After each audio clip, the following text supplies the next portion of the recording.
Uang bukanlah segalanya, walaupun tentu dapat membeli hal-hal yang mempermudah kehidupan. Namun sulit membeli arti kebahagiaan. Di Sahabat Bicara kali ini, kita akan bertemu dengan sahabatku Ical Faisal. Berbicara tentang sebuah kehidupan maya yang terlahir karena teknologi. Sebuah kehidupan di mana kita bisa menjadi apa saja dan bagaimana saja untuk mencari sebuah kemapanan. Dan aku salut dengan prinsip hidupnya dan perjuangannya membahagiakan sosok ibu yang dicintainya. Saya Cheryl Hatumesen, yuk kita dengar Sahabat Bicara.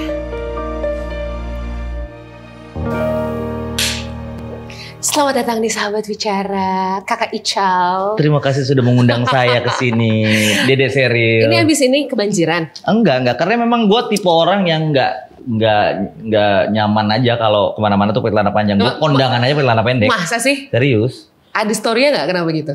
Karena gue merasa kayak tinggi badan gue nggak tinggi-tinggi banget. Kalau gue pakai celana panjang tuh kayak abis aja kaki gue gitu. Oh jadi kelelep ya? Kelelep, terus kayak lebih nyantai aja gitu. Iya sih. Gue lebih suka begitu. Jadi kalau misalkan ada teman-teman gue gitu ya yang pengen nikah gitu ya, terus gue bilang, udah deh tema lo pantai aja, gue bilang gitu. Oh Anda yang ngatur ya? Iya harus begitu, karena gue kan IO juga kan iya, gitu, iya, jadi kadang-kadang dia percaya gitu, oh ya karena temen gue IO, jadi kalau gue suruh gini dia percaya tuh karena pasti akan keren banget gitu, padahal biasa aja gara-gara gue doang, egoisnya gue. Gitu. I call you adalah Mr. Serba Bisa, ya kan? Maksudnya ngawalin karir siaran, acting. Apa yang lo nggak pernah coba?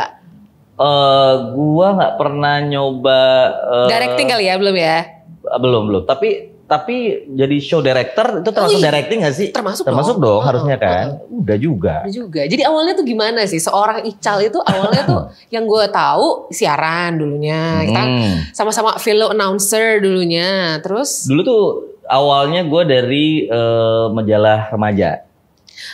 Aneka Yes. Yang ada senyum, oh iya baru gue sebut. Ngomongin aja. Sebut ya gak apa-apa. Udah gak ada majalahnya. Dari majalah Aneka Yes, terus gue itu kemana ya arahnya ya. Kayak bingung gitu. Masa sih? Nge-MC sih sebenarnya. Ya? Jadi di model-model itu gue dipercaya waktu itu jadi MC acara cover girl-nya. Cover girl selanjutnya tuh. Di tahun-tahun yang mudanya. Jadi MC acara si Cover Girl Next. Nah itu cuma bertahan setahun karena di tahun kedua akhirnya gue dipercaya buat jadi show directornya. Kau bisa tiba-tiba lu jadi show directornya gimana tuh? Gue gak ngerti sih waktu itu gimana ceritanya. Itu either emang lo pinter banget temenannya atau emang kayak gimana? Ya gue temenannya sama Shodi yang sebelumnya. Jadi waktu gue MC di acara yang sama gue ngobrol-ngobrol terus kayak mungkin pada saat momen itu tuh dia ngerasa kayak lagi nggak bisa, terus kayaknya lu deh coba serius loh gitu, kayak gue kan tipe orang yang kalau ada kerjaan gue iyain dulu, abis itu gue cari tahu gitu kan, biar terus duit cuan datang terus gitu. Terus akhirnya gue iyain tuh waktu itu ada awalnya jadi dia punya tabloid sama majalah. Nah jadi acara tabloid itu ada pemilihannya juga, awalnya dari situ dulu kayak pemilihan kecil-kecilannya mereka gitu. Terus gue dicoba, terus udah berhasil, akhirnya gue naik jabatan tuh jadi Shodi buat cover girl-nya pada saat itu. Nah dari situ tuh kayak mulai tuh gue mikir, wah apa gue bikin IO juga ya gitu. Oh awalnya gara-gara pertamanya kecemplung di situ. Awalnya sampai akhirnya waktu itu gue SMA kelas berapa ya? Gila gue tua banget berarti ya. SMA kelas 2 kalau nggak salah. Itu tiba-tiba karena gue ngoceh mulu kalau di sekolahan tuh gitu. Demen ngomong. Terus kalau suruh jadi ketua kelas tuh mau gitu, mauan orangnya. Murih ya. Murih ya. Iya. Gue gara-gara itu terus kayak teman-teman gue ngejebak gue buat ikutan DJ Kamu. Prambors. Iya, waktu itu ikutan DJ Kamu, tiba-tiba aja gue ditelepon sama Prambors gitu. Gue bilang siapa gitu, gue gak ngerasa gue ngirim apapun, daftar apapun gitu. Oh iya nih ada nama kamu ada di sini nih gitu. Itulah awalnya gue kecemplung broadcast di situ. Jadi si DJ Kamu itu bukan lo yang daftar sendiri? Bukan, teman-teman sekolah gue. Oke. Teman-teman sekolah gue. Dari situ gue kayak ya udah pulang sekolah gue dianterin tuh sama teman gue yang ngejebak gue. Jadi dia ngaku akhirnya tuh, oh akhirnya lu masuk, iya gue ngirimin gitu. Jadi saat pulang sekolah tuh gue dianterin naik motor tuh. Karena sekolah gue kan deket tuh. Di sama daerah Menteng juga gitu. Ya, oke. Jadi kayak dianterin naik motor gitu ke Menteng. Terus siaran gitu. Dapat 50.000 tuh udah seneng banget zaman dulu. Yes. Ya iyalah. Datang terus setiap datang kasih 50.000 awal-awal tuh. Gila, setelah itu Kak, enak banget ya. Gue demen ngoceh. Lu dapat media yang suruh ngoceh, bayar gitu.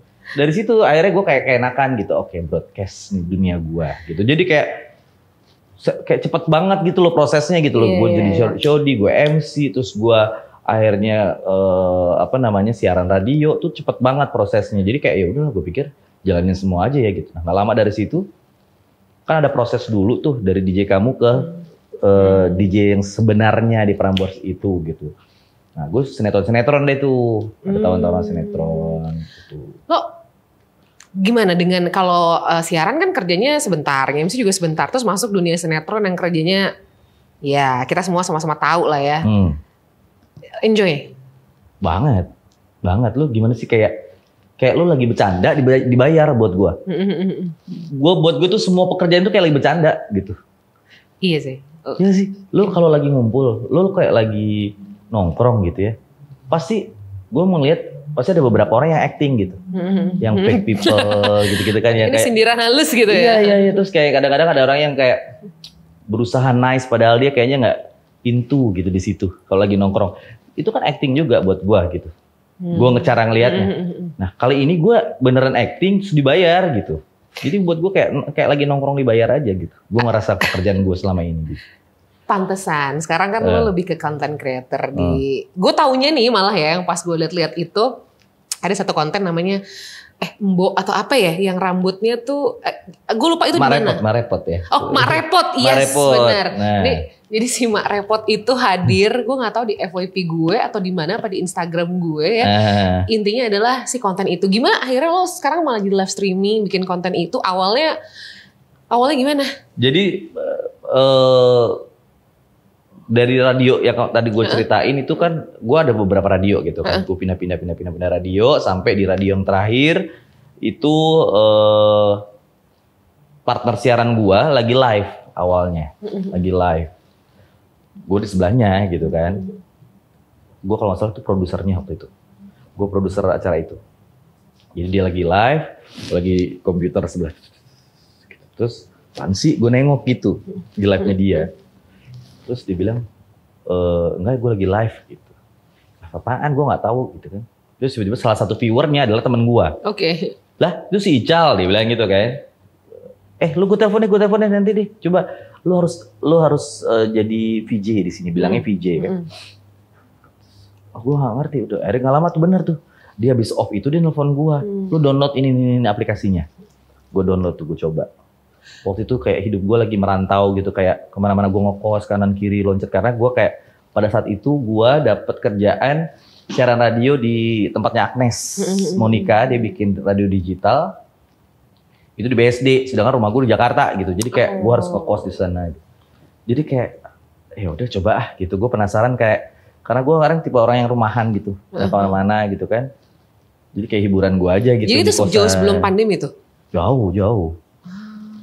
2016 awalnya. Tapi lo beneran bisa, maksud gue karena gue gak pernah ada di dunia itu. Ayo dong coba. You do really make a living, maksudnya itu lo dunia bisa. Lo soalnya. Iya itu dunia gue. Tapi gue bener-bener gak tahu gitu kan. Sekalian gue hire. Kan. Sedap. Itu gimana maksud gue, lo dapet uangnya berarti dari apa? Dari orang ngasih lo gift kah atau lo digaji kah? Iya, jadi lu live nih, lu ngomong. Seperti biasa lu ngomong cuma kayak orang gila aja, lu ngomong depan handphone gitu. Iya. Gue sering banget liat teman-teman gue tuh kalau live di Instagram gitu kan cuma nungguin viewer masuk, lu ngapain di mana, cuma gitu doang. Tapi kayak sekedar interaksi doang lo berdua sama teman-teman lo. Itu pun kalau di Instagram ya, kalau lo orang-orang biasa gitu ya yang bukan notabene lo nggak punya fans gitu, cuma teman-teman yang follow lo, ya lo ngomong sama teman-teman lo lagi di mana apa biasa gitu. Tapi kalau yang ini tuh orang tuh ada top up di situ, top up koin. Jadi kayak misalkan 1.000 koin itu harganya 100.000 gitu. Di top up 100.000. Jadi misalkan apa yang dia tonton dia menarik buat dia gitu. Dia akan top up buat lo. terus lu akan kayak di gift gitu. Oh, ada ya, serius ya, bener-bener. Serius ada. Jadi kalau dia suka dengan apa yang lo tampilin, dia bisa kayak gitu ya?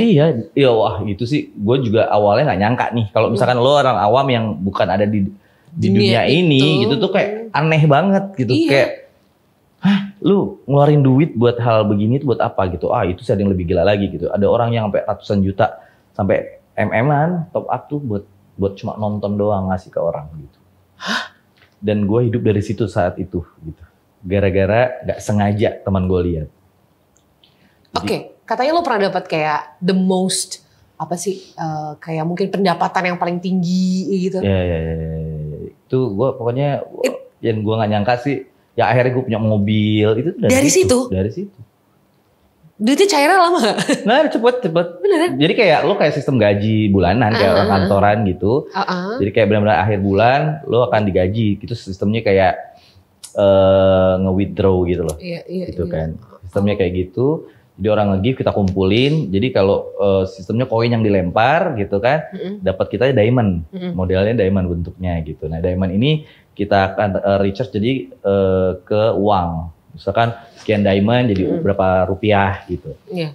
Nah, itu gue bisa dapat sekali live itu 200 juta. Itu berapa jam lo live? Nggak kemana-mana, di rumah depan handphone doang, modal kuota. Itu berapa jam lo live? Kalau lagi rame gue bisa berjam-jam. Kayak gue lupa waktu gitu. Kayak nggak mau off. Kayak sayang banget. Ini ada orang yang nge-give sekarang 1 juta gitu. Ini nggak mungkin nih, ini orang pergi, misalkan udah nih. Gitu ya. Oh yaudah gue lagi mau ke jalan dulu ya misalkan. Gue yakin ada gue yang lain nih yang mau nge-give gitu. Oke dia nge-give lo. Apa sih yang lo kasih, maksudnya hiburan apa yang lo kasih buat dia? Semua. Oh sedap. Lebay. Sedap. Surf apa gitu? Kalau dulu awal-awal gue sama anjing gue ada punya anjing gitu. Jadi ada anjing poodle gitu. Nah kerjaannya tuh suka bertingkah yang aneh-aneh awalnya gitu. Jadi kayak gue lagi live nggak sengaja tuh anjing gue ngapain gitu. Jadi kayak kok anjingnya lucu awalnya gitu lama-lama kok sialan banget ya kayak dia lebih lucuan sama si anjing gitu. Jadi ternyata kalau lo makin lo istilahnya kalau lo ngesirkus gitu ya gue baca ngelucu gitu ya. Lu makin tertarik ya karena nih anjing gede orang demen gitu. Lu tahu awalnya gue awalnya tuh akhirnya punya ide dari anjing itu. Jadi gue menganjingkan diri gue. Anjingkan diri. Iya kan.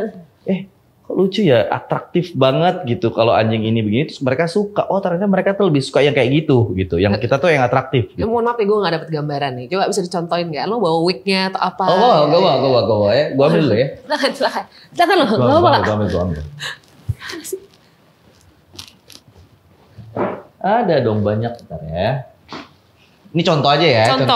Contoh nih gue yang nonton gitu ya. Nonton lo live. Let's say 2 jam ada apa lebih kadang-kadang? Kan lebih. Kalau misalkan gue bilang kalau lo di gift-nya banyak. Lagi rame gitu ya. Gue tuh bisa sampai. Gue pernah terlama itu 16 jam. Gue bingung gak seret loh. Pinggang. Pinggang itu yang sakit. Oke. Sebenarnya. Jadi ada berapa konten andalan lo atau tokoh andalan lo tuh? Gue tuh punya kayak week ini, itu tuh ada kurang lebih ada 32 week. Jadi gue kayak cuma bawa nunjukin ke lo itu cuma beberapa doang. Iya. Yang ini biasanya jadi apa nih namanya? Kalau ini terbaru sih sebenarnya gitu. Kemarin gue ulang tahun. Tanggal 23 Juni itu dikadoin ginian gara-gara orang lihat kan gue suka ngumpulin wig akhirnya dibeli gitu. Yang ini. Suka aja gitu. Jadi kalau lo kena lampu, kena lighting gitu depan layar tuh kayak bright aja, kayak orang tuh nengok pasti nggak sih gitu. Iya siapa yang nggak nengok? Gitu, itu maksud gua. Jadi buat gua live streaming tuh kayak live streaming tuh kayak show, lo lagi show. Iya. Gitu. Gua ngelihat orang-orang, gua tuh sampai sebegitunya di live streaming tuh sampai nggak ketemu muka gue. Di live streaming tuh kayak gue ngeliat orang tuh biasa aja. Biasanya orang kalau nge-live tuh, gue gabut mau nge-live gitu. Gue enggak. Lo ada konsep gitu ya? Konsep gitu. Gue selalu ada di studio di rumah gue. Gitu. dengan background dan lain-lain gitu. Dulu awalnya masih pakai lampu-lampu yang pakai paku-paku di tembok, ada lampu gue pasang. Sampai akhirnya zamannya makin canggih, ada lampu tembak gitu, yang ke tembok gitu. Sampai canggih lagi sekarang lampu awan, lu tau nggak sih lampu awan? Yang kayak petir-petir gitu. Nah, sekarang di background gue itu. Oh gitu. Nah, sekarang tuh gitu. Jadi kayak gue ngikutin perkembangan zaman gitu. Jadi semuanya gue pakai. Oke, setelah pakai wig ini, lu ngapain, ngomong apa? Gue tuh pakai sound card kan. Gue tuh kalau live pakai sound card. Terus suara gue tuh suara chipmunk gitu yang. Hai semuanya, apa kabar? Oh gitu. Semelengking itu gitu. Dan lu pakai sound card. Iya, Gila niat banget loh, Cal. Gue pakai sound card dan suara gue chipmunk. Jadi suara gue tuh nggak pernah suara gini. Suara asli nggak ada ya? Nggak. Jadi kayak nggak menarik aja gitu ya gitu. Berarti kalau pakai yang satu lagi suaranya ganti lagi? Suaranya nggak, jadi tetap chipmunk gitu. Tetap chipmunk kalau pakai ini. Nah, ini ada lagi. Ini sih yang favorit. Yang akhirnya gue membuat konten gara-gara ini. Iya. Gue tuh membuat konten yang si Marepot itu tadi. Akhirnya gue sama adik gue bikin yuk lucu-lucuan yuk gitu. Iya sih. Lucu-lucuan gara-gara dulu awalnya gue bikin ini tuh, gue tuh selalu search gini kalau mau cari wig tuh biasanya lo kalau mau beli wig gitu kan, wig gitu keywordnya. Kalau gue wig aneh, wig unik, wig nggak jelas, wig apa, gue bikin keywordnya begitu. Jadi biar nemu yang aneh-aneh yang gue mau gitu. Nah kayak ini tuh waktu itu gue kepikir pas lagi Hari Kartini. Ini hari keluarnya. Hari Kartini gue mau ngapain ya gitu. Oh Hari Kartini gue mau jadi Kartini deh gitu. Kayak sekalian aja gue jadi Kartini. Tapi kadang-kadang mak gue geleng-geleng di rumah. Gitu. Serius. Ada kasih di rumah yang kayak kerja lu apa sih nak gitu loh. Oh pernah kayak... kan dulu kan gue awal ini kan gue anak kosan kan. Jadi kayak keluarga nggak tahu gue kerja apa sebenarnya. Taunya punya radio udah gitu. Pas gue pulang tiba-tiba settingan studio itu gue pindahin lah ke rumah gitu. Pas gue udah akhirnya di rumah. Settingan studio baru tuh kayak ngapain sih lu teriak-teriak di kamar gitu kan, teriak-teriak kan karena gue pakai sound card. Iya. Jadi gue suara asli gue nggak denger, jadi mereka tuh dengarnya kayak menggelegar aja satu rumah gitu. Akhirnya setelah itu dia baru tahu gitu. Itu kaget sih sebenarnya kayak gue tiba-tiba jadi Kartini. Tapi nggak komplain. Nggak komplain karena dia ngerasain duit. Itu masalah. Itu paling penting ya Pak. Itu masalahnya. Assalamualaikum Bu Anji. Waalaikumsalam. Assalamualaikum. Assalamualaikum. Waalaikumsalam. Ibu kita Kartini. Nah kayak gitu-gitu. Jadi karakter-karakter itu gue mesti mainin gitu. Semuanya. Gak mungkin gue nge-live tuh kayak biasa aja. Mungkin gue pernah nge-live biasa aja kayak lagi mood lagi gak ada tuh. Gue live biasa aja tapi itu karena tengah malam ya. Gue jam 12 gitu, midnight gitu. Gue live terus gue ngerasa kayak ya udahlah kayak ngobrol aja curhatan gitu-gitu. Karena kayak banyak banget teman tidur. Kalau kesini tuh ternyata banyak juga orang yang percaya untuk mau curhatin tentang hidupnya mereka sampai segitunya gitu. Oke. Berarti sekarang lo merasa lo yang sekarang udah nyaman di yang kerjaan sekarang ini as a live streamer lah kita sebutnya. Dibilang nyaman pastilah ya, kayak lo ada penghasilan. Plus akhirnya gue nggak cuma jadi host doang di situ, tapi gue punya agensi. Iya katanya. Jadi lo ngambil apa maksudnya? Ya, makanya kayak sekarang nih, gue sebenarnya PDKT sama lo nih, sebenarnya buat lo nggak mau live. Gitu. Nanti kita abis ini. Nggak biar ditonton sama jutaan orang. Sekarang kayaknya lo harus jawab sekarang. Lo harus jawab sekarang. Tapi lo pernah ngerasa boring nggak sih? Tapi ucapan gue doa lo, hati-hati lo. Iya amin. Kata kan kun fayakun banget omongan gue. Amin. Jadi jutaan itu terjadi loh, beneran. Serius. Jutaan orang mau jadi Kartini kayaknya. Tapi lo pernah bosen, Cal? Pernah lah. Pernah kayak lo kan ngehibur orang. Iya.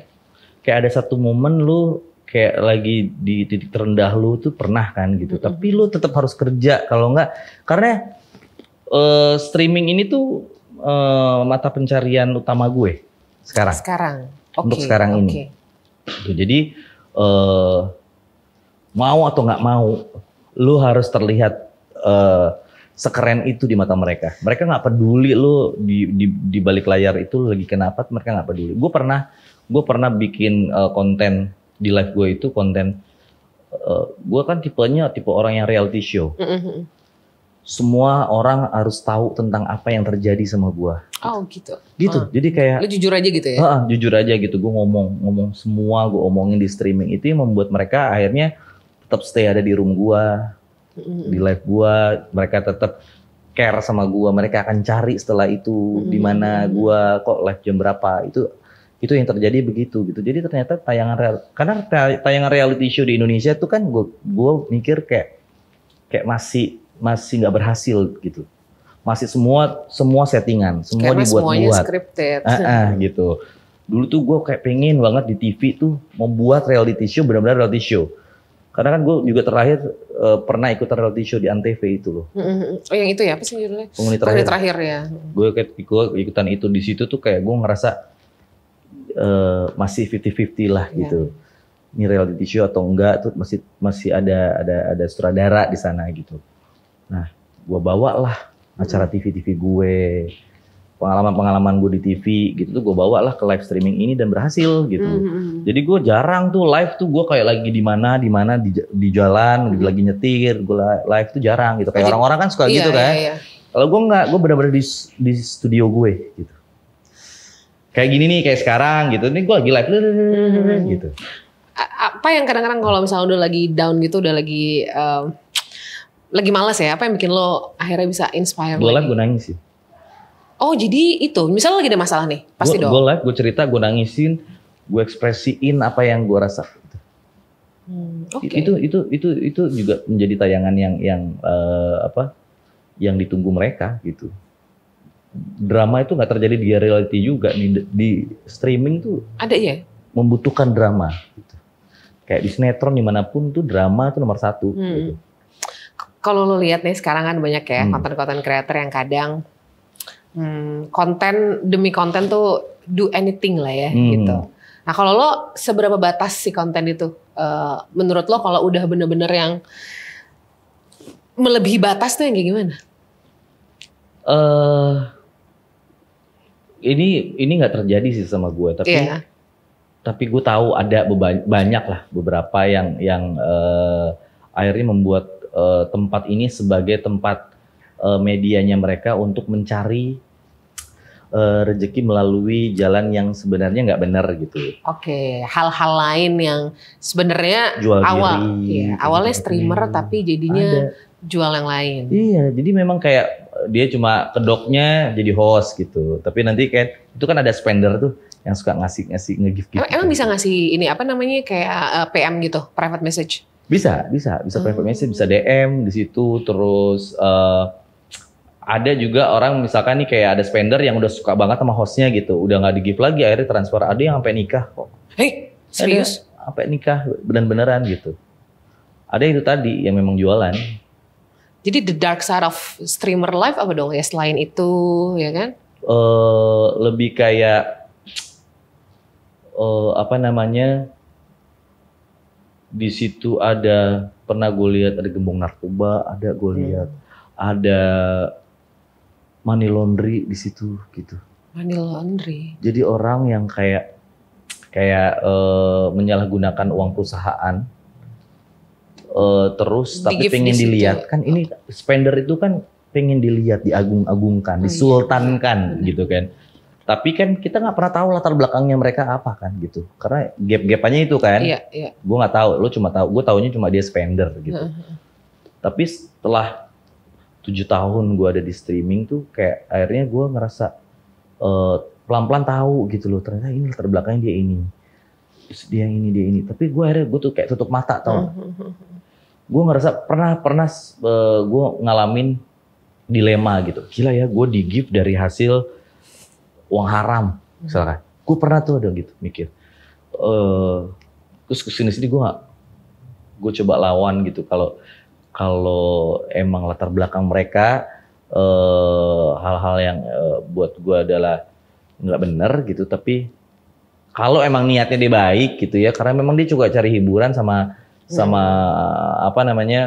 mencari biar dia mungkin di kehidupan nyatanya dia yang nggak pede gitu loh. Kalau di streaming tuh orang jadi pede semuanya, karena nggak terlihat kan? Nggak terlihat, iya. Gitu.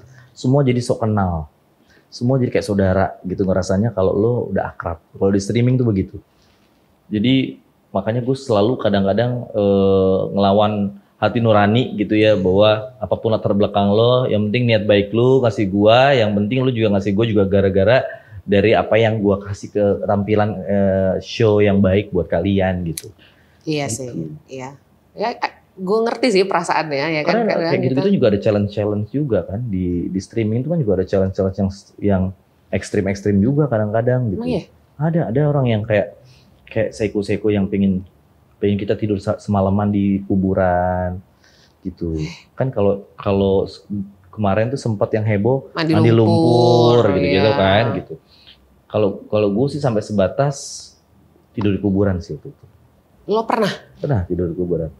Kayak gue disuruh gulingin kuburannya, ajak ngomong, terus kayak dibercandain tuh kadang-kadang sih sebenarnya nggak benar juga sih sebenarnya gitu ya. Setelah gue pikir-pikir, setelah gue habis melewati itu, karena waktu itu kan gue nggak pernah. Untuk pertama kalinya gue nyoba. Kayak lu ajak ngomong tuh kuburan gitu. Kok bisa mati? Oh iya, jangan mati dulu harusnya. Harusnya kita temenan dulu. Jadi disuruh gitu. Dia nyuruh kayak gitu, tapi kadang harus gue mikir, gak bener loh sih sebenarnya gitu buat gue. Jadi gue mengurangi konten-konten open challenge tuh karena itu sih sebenarnya. Ada nggak satu open challenge yang pernah diminta sama orang gitu yang menurut lo nggak lakuin, tapi itu kayak gila banget sih nih gitu? Ada nggak? Minta apa gitu dia? Disuruh masturbasi kayaknya. Serius. Suruh masturbasi sampai keluar, suruh tunjukin ke kamera. Tapi itu kayak gitu, ada ini nggak sih patternnya dari si aplikasi itu? Ada. Makanya itu challenge-nya gitu. Gimana caranya lu melakukan itu dengan gift yang begitu luar biasanya iming-imingnya gitu. Lu bingung kan gitu. Gue di sisi lain gue pengen banget gift-nya. Di sisi lain ini nggak boleh gitu. Gimana caranya gitu. Tapi akhirnya kayak ya pintar-pintar gue sih gitu. Itulah pentingnya pengalaman. Ketika lo ada orang-orang yang begitu tuh lo bisa belokin gitu.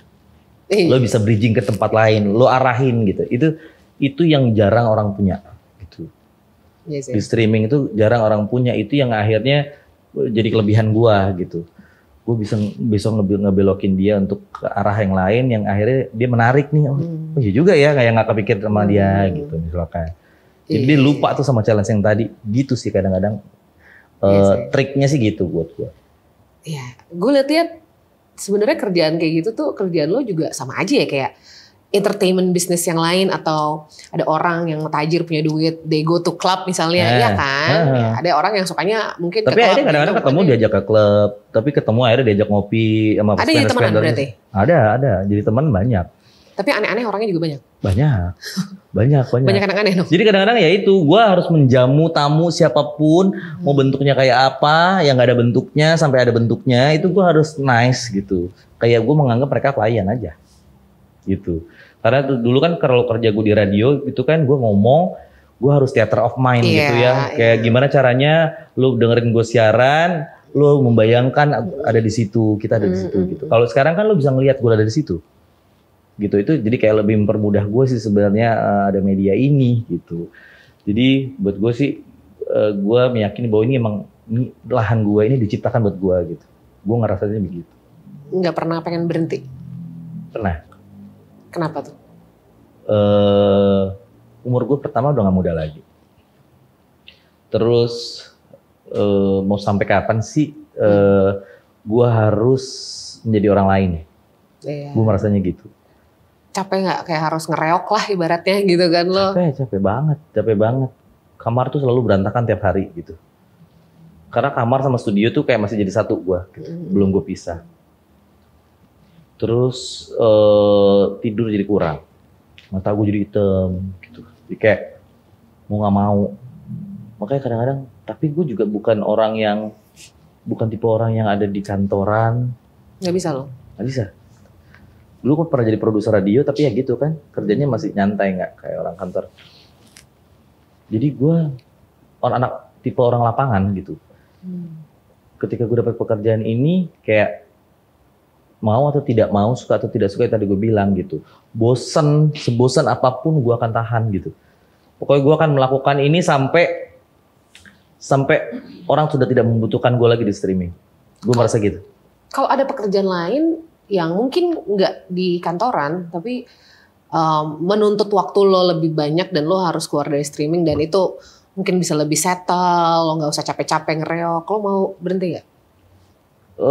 Dulu sempat gue mau berhenti, tapi kayaknya sekarang enggak. Karena buat gue kalau akhirnya ada pekerjaan yang memang tadi lo bilang gitu, gue akan membuat pekerjaan streaming ini menjadi side job gue. Itu. Karena lo udah. Jadi tetap nggak. This is who you are ya. Gitu. Jadi tetap gue jalanin dua-duanya, gitu. Sampai gue tua. Sampai gue tua, sampai gue ngerasa kayak nggak sanggup nih gue duduk lama karena emang udah tua gitu, udah jompo gitu. Mungkin gue akan live tiduran. Sampai kayak gitu.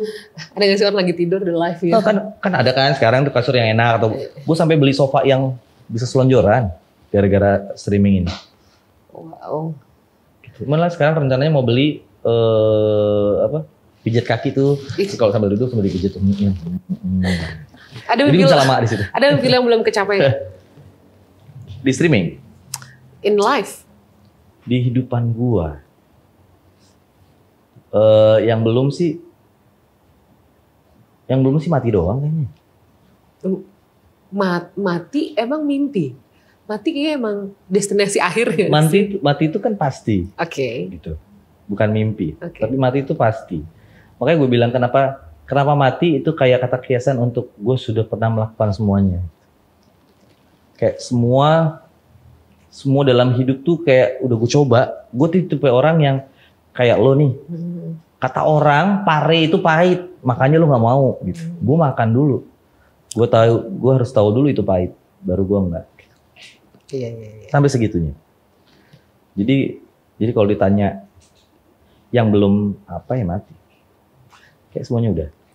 Yang bikin lo semangat menjalani semua, kadang-kadang lo capek apa sih nyokap lo? Nyokap ya? Karena tinggal nyokap doang kan. Yang harus gue jaga. Dia sakit-sakitan juga. Dia keras gak sih lo? Banget. Oh ya? Banget. Dulu tuh gue sama nyokap gue tuh kayak Tom and Jerry gitu. Selalu beda pendapat.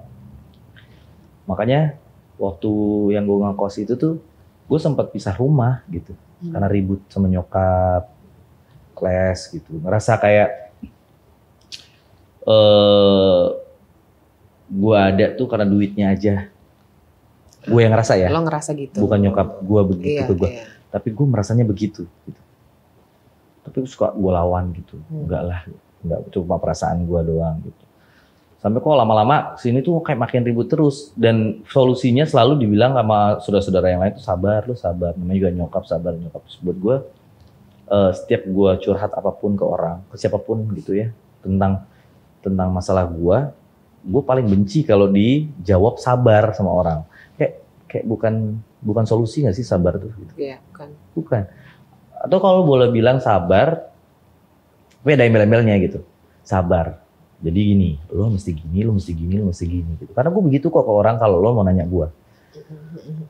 Dan gue selalu ngasih advice buat orang tuh kalau gue pernah ngalamin gitu. Misalkan nih lo nanya sama gue, di streaming gimana? Gitu. Gue akan cerita. Karena gue pernah ada di situ. Tapi gue nanya, gimana cara punya anak? Gitu. Ya kan? Ya karena gue nggak bisa membuat itu. Jadi gue nggak bisa menjawabnya. Gitu. Contohnya kayak gitu. Jadi gue nggak akan jawab. Gue nggak ngerti. Gue nggak mau ngasih advice ke orang atas dasar kemungkinan gue. Gue nggak mau hidupnya berdasarkan kemungkinan. Mungkin lo ngelakuin ini deh. Coba lo ini deh. Kehidupan orang tuh bukan buat coba-coba gitu. Jadi gue tuh nggak pernah mau bilang itu ketika orang percaya untuk gue harus ngasih advice ke orang. Makanya hidup gue tuh kadang-kadang suka unik, keras kepala. Itu yang bikin lo berantem terus sama nyokap? Iya, itu keras kepala karena kehidupan gue yang up and down gitu. Gue hidup bukan dari orang yang brojol, orang kaya gitu. Jadi ketika gue bisa mendapatkan semuanya gitu, itu kayak gue bersyukur banget gitu. Semua gue syukurin gitu. Karena gue nggak mau ada titik kembali lagi ke itu gitu. Walaupun akhirnya nanti misalkan gue akan ada di situ lagi, gue gak akan kaget gitu. Karena hidup gue dulu di situ kok gitu. Jadi ketika ada di situ lagi ya namanya muter gitu. Iya sih. Jadi gue gak akan kaget. Cuma kayak mungkin ada yang salah. Kenapa gue sampai ada di situ lagi gitu. Gue cuma ngerasa gitu doang. Satu prinsip hidup yang lo pegang apa sih? Jangan pernah bohong deh. Pegang percayaan. Gitu. Kalau lo udah percaya sama orang, Gue cuma minta orang percaya sama gue. Semuanya lancar kok kalau udah kayak gitu.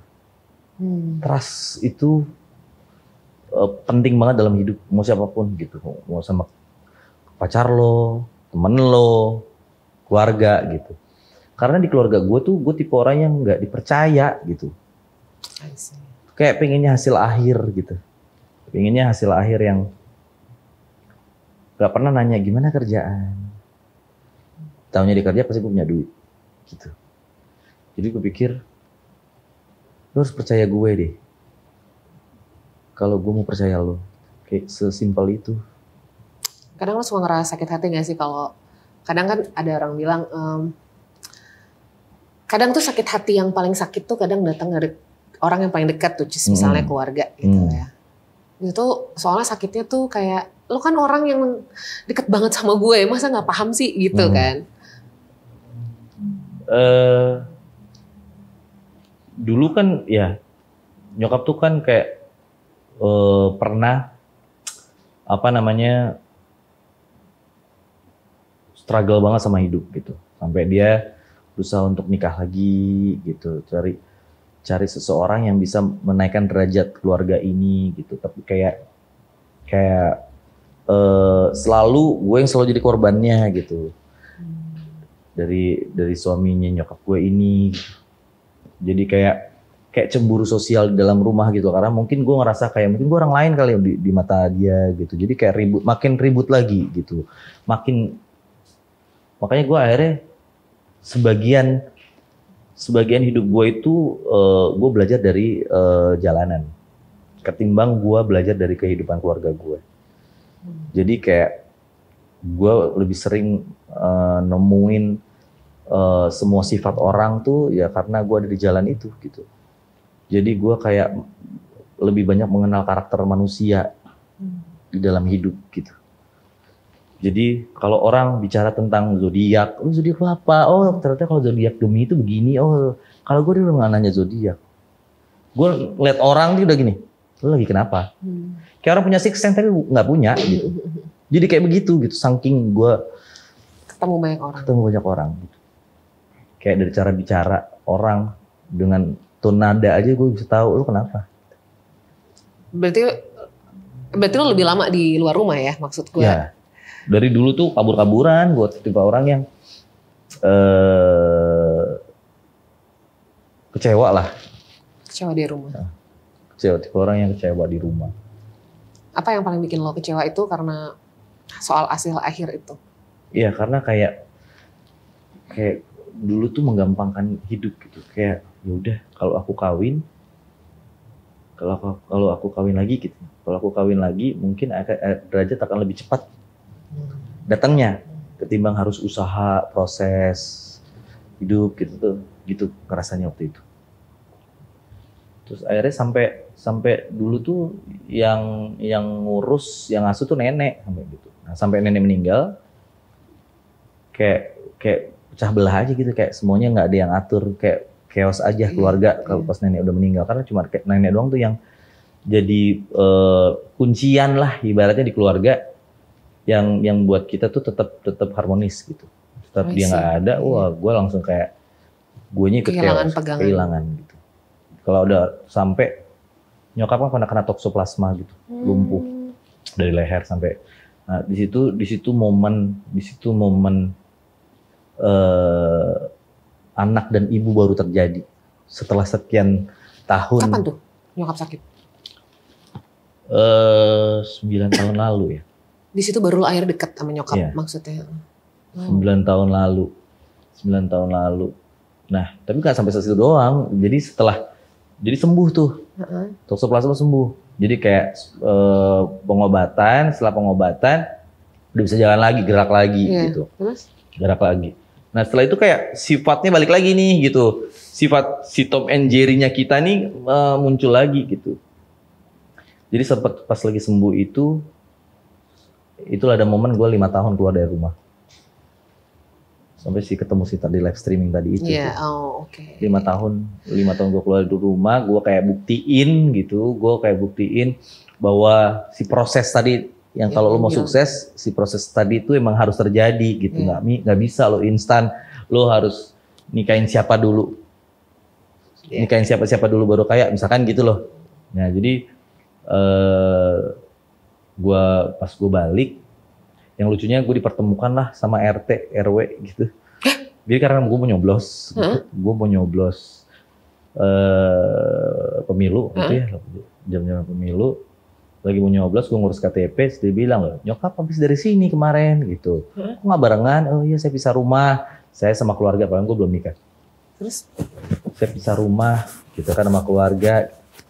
Oh iya, terus nggak lama besoknya, jadi nyokap ngurus KTP, beberapa hari kemudian mau ngambil KTP, pas ngambil KTP cerita semua nyokap nih.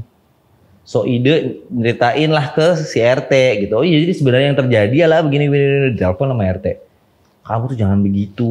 Oh ditelepon sama RT? Ditelepon, jangan begitu deh. Karena aku juga lagi ngurus kakak, waktu itu kakak gue pisah. Karena waktu pisah rumah, gue mau gak mau harus ngurus-ngurus di kehidupan gue, harus ngurus surat-surat kan gak mungkin nih. Jadi kehilangan konteks semuanya. Jadi gue harus pisah kakak itu tadi, plan B gue di kehidupan gue harus punya kakak deh, gue bikin. Disitulah ketemu lah sama nyokap gue pas mau nyoblos, dan nyokap gue datang gitu. Wah udah kayak tali kasih lah gitu. Gue disitu kayak tali kasih. Dari pelajaran lo sama nyokap lo apa yang bisa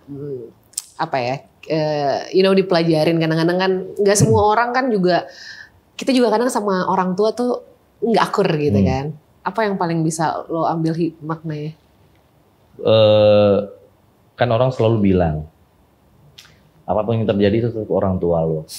Apapun yang terjadi itulah surga lo, gitu kan. Cuma cara yang memang yang sampai sekarang gue belum nemu gitu.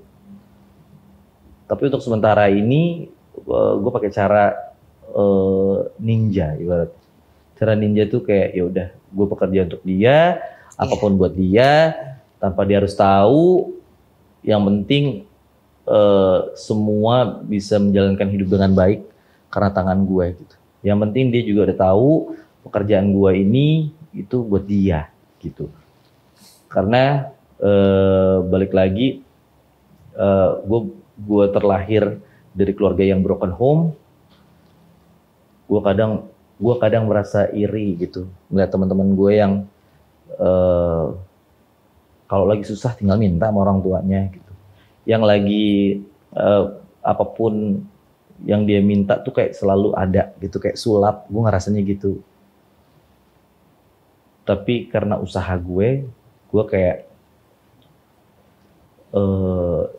cukup berhasil gitu sama proses yang pengen gue dapetin dari dulu gitu. Bahwa sekalian nunjukin ke keluarga gue bahwa ini loh, prosesnya tuh harus kayak begini loh gitu. Biar lu lebih menghargai kehidupan gitu. Ya intinya kadang-kadang kan memang anak dan orang tua punya prinsip yang berbeda. Terus pasti orang selalu bilang, ih udahlah itu kan orang tua kamu. Iya betul. Tapi kadang-kadang mungkin juga kita sebagai orang tua kadang salah, ya kan? Bukan berarti sebagai orang tua selalu benar nggak sih, Cal? Ada salahnya juga kan? Pasti.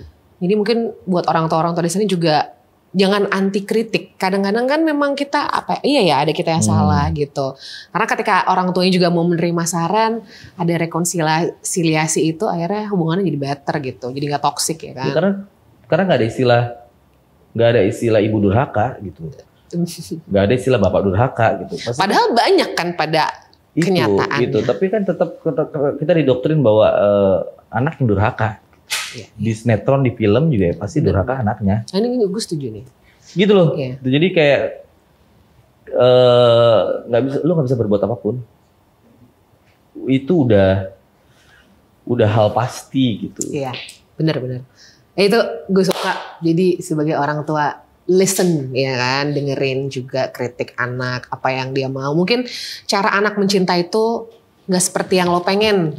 Lo pengen gue dicintai dengan cara A, B, C, tapi anak lo mencintai lo dengan cara E, F, G, H, ya sama-sama cinta kan. Jadi lo tidak bisa merubah sifat nyokap lo.